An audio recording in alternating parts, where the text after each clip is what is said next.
everyone, meet Dr. Rajiv Bhagaraja. He's going to ask me a question. I'm Dr. Bhavna Sharma. So let's hear the question from Dr. Rajiv. My question is that so many times in our lives we come across very, very difficult and adverse situations. At this point of time, we are not sure how should we tackle such situations.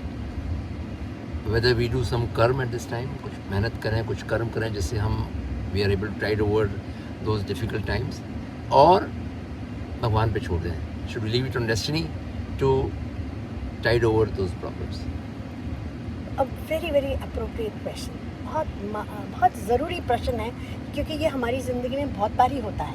जब हमारा मन करता है, हम अपनी ज़िंदगी से इतने परेशान हो जाते हैं कि हमारा गिव अप करने का दिल करता है. We just want to give up everything.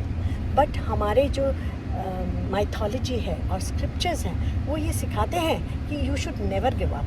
एक कहानी है सीता जी की जो सुंदरकांड में सुनाई जाती है. उन्होंने पूरा 1 साल विश्वास रख के इंतज़ार किया रामचंद्र जी का. She had faith and she did हर कर्म ऑल्सो. उन्होंने कर्म ये किया कि उन्होंने रावण को कहा कि तू मेरे पास भी नहीं आएगा. इसलिए हमें हमेशा फेथ भी रखना चाहिए और कर्म भी साथ साथ करते रहना चाहिए. We should keep trying our best in most adverse circumstances. Otherwise भगवान थोड़ी उतर के आएंगे आपका मदद करने. मदद तो आपको अपनी खुद ही करनी पड़ेगी. व्हाट डू यू से डॉक्टर राजीव? मैं समझता हूँ कि इन ऐसी सिचुएशंस में बहुत सारे हमारे ऋषियों ने, गुरुओं ने, शायरों ने, गीतकारों ने कुछ ऐसी पंक्तियाँ वक्त की हैं जो शायद ऐसी सिचुएशंस को समराइज़ करती हैं. उनमें से एक जो बहुत ही सारबद्ध पंक्ति मुझे याद आ रही है, वो है जो शायर साहब ने लिखी है. इसमें लिखा है कि हे रोम रोम में बसने वाले राम, मैं तुझसे क्या मांगूँ, तू अंतर्यामी, तू जग का स्वामी, मैं तुझसे क्या मांगूँ. कहने का तात्पर्य ये है कि जब वो सब जानता है, उसको सब ज्ञान है, अंतर्यामी है, तो उससे हमें क्या मांगना है. He understands the best for us.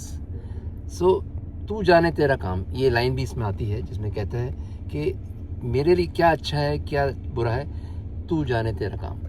So I think मेरा this is a very raging controversy for I think centuries and years together कि प्रारब्ध ज़्यादा पावरफुल है या कर्म ज़्यादा पावरफुल है.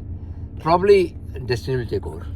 Both are very powerful. Maybe both are important in your life, because बिना कर्म के डेस्टिनी ही नहीं बनती और बिना डेस्टिनी के आप कर्म नहीं कर सकते. So basically you have to have faith, but you have to make an effort, because otherwise we will not be able to achieve what we want to achieve.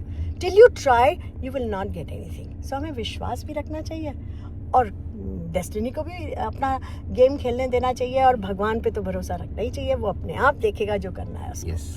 Thank you so much. Thank you. Thank you. Think about it and please share your thoughts. Thank you.